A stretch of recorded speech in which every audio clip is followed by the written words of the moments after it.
August 22 దేవుని వాక్య ధ్యానం. వర్షము వలె ఆయన మన యొద్దకు వచ్చును. హోషేయ గ్రంథం 6వ అధ్యాయం 3వ వచనం. మన ప్రభువైన యేసు క్రీస్తు నామములో మీ అందరికీ ఈ ఉదయము శుభములు తెలియచేయచ్చు ఉన్నాను. ప్రియులారా, ఎలా ఉన్నారు? అంతా క్షేమంగా ఉన్నారు కదా?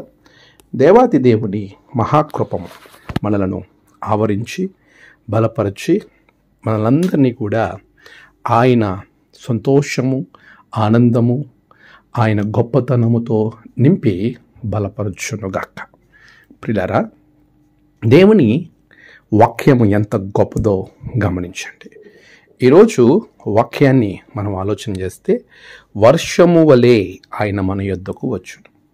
చూసారా, ఆయన మన యొద్దకు ఎలా వస్తారో అని చెప్పే క్రమాన్ని హోషేయ ప్రవక్త వర్షముతో పోల్చాడు.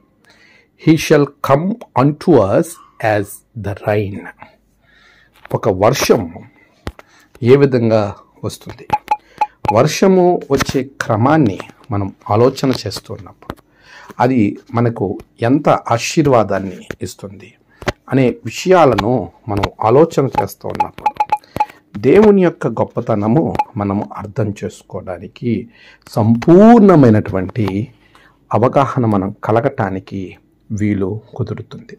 నిజమే ప్రియ విశ్వాసి, ప్రభువు మనకు ఇచ్చేటువంటి గొప్ప దీవెన బ్రోక్సిన్.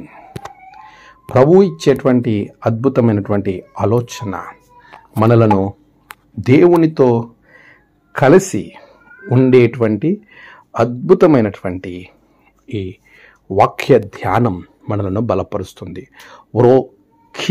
ఉరోఖీ అనేటువంటి మాట, రెయిన్ ఫాల్. ఒక వర్షము ఏ విధంగా భూమిని తడిపి, ఏ విధముగా భూమికి ఆశీర్వాదకరంగా, పంట పండటానికి దీవెనకరంగా ఉంటుందో ఆ విధమైనటువంటి ఆశీర్వాదము మీకు ఆయన ఇస్తాడు అని హోషేయ మైనర్ ప్రాఫెట్, చిన్న ప్రవక్త చెప్పడం అనేది మనం గమనిస్తాం. జియోస్ అనేటువంటి దేవుడు ఆనాటి కాలంలో గ్రీకులు అత్యంత గొప్పగా ఆరాధన చేసే ఒక గ్రీకు దేవుడు. అతడు వర్షపు దేవుడు, వర్షాన్ని కురిపించే దేవుడు. The sender of thunder and lightning, rain and winds, and his traditional weapon was the thunderbolt. అలాంటి గొప్ప దేవుడు వారికి ఉన్నారని ఆనాటి జనాంగం అందరూ కూడా నిజమైన దేవుణ్ణి వదిలిపెట్టి అక్కడ ఉండేటువంటి దేవతలను, దేవుళ్లను ఆరాధించటం ప్రారంభించారు. ఈరోజు మనం ఆలోచన చేయాల్సిన విషయము, ప్రభు ఇచ్చే ఆశీర్వాదాన్ని మనము వదిలిపెట్టి లోకానుసారంగా వెళ్ళినప్పుడు ప్రభు మనతో మాట్లాడతాడు. క్రీస్తు పూర్వం 750 నుండి 722 సంవత్సర మధ్య కాలంలో అద్భుతమైన ప్రవచనాలు ఈయన చెబుతూ, ప్రభువు వర్షం వల్లే మీలోనికి వస్తాడు. మీరు వర్షాన్ని గురించి లోక సంబంధమైన జియోస్ అనబడినటువంటి ఒక దేవుణ్ణి మీరు ఆరాధిస్తున్నారు, దేవతకు ఆరాధన మీరు చేస్తూ ఉన్నారు. అది కాదు, నిజమైన దేవుడు నీ మధ్యలోనికి రాబోతున్నాడు. ఆయన తొలకరి వర్షము, కడవరి వర్షము ఆయన మనకు కురిపిస్తాడు, మన మధ్యలో ఉంటాడు. ఆ వర్షము ద్వారా భూమి తడిసి నీకు ఆశీర్వాదం ఎలా ఇస్తుందో అలాంటి గొప్ప ఆశీర్వాదము, దానికి మించిన దీవెన నీకు ఇచ్చే దేవుడు పరమందున్నాడు.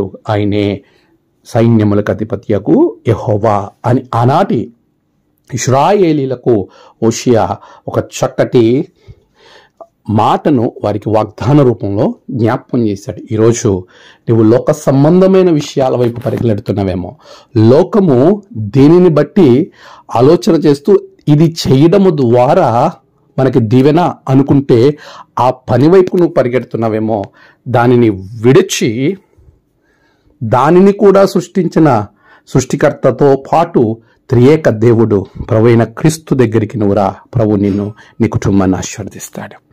దేవుడు అట్టి కృప మీకు అనుగ్రహించునుగాక. ఆమేన్. ప్రార్థన.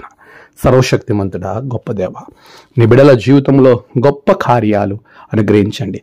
లోకులు పోవు మార్గాన్ని అనుసరింపక నిజదేవుణ్ణి గ్రహింపు బిడలకు దయచేయండి. నేడు వారి యొక్క ప్రయాణాలు, పనులు, తలపెట్టిన కార్యములలో గొప్ప జయము బిడలకు దయచేయండి. నేడు జన్మదినము, వివాహ దినము, ఆయా విశేష దినములు జరుపుకున్న బిడలను బహుగా దీవించండి. తమ ప్రియులను కోల్పోయిన వారి కుటుంబాలకు నెమ్మది, ఆదరణ అనుగ్రహించండి. దినదీవులతో నింపి మీరే మహిమ పొందమని క్రీస్తు పేరట అడిగి వేడుకొంచున్నాము తండ్రి. ఆమేన్. తండ్రి, కుమార, పరిశుద్ధాత్మ త్రియేక దేవుని దీవెన మీకు తోడుగా ఉండి నడిపించును గాక. ఆమేన్.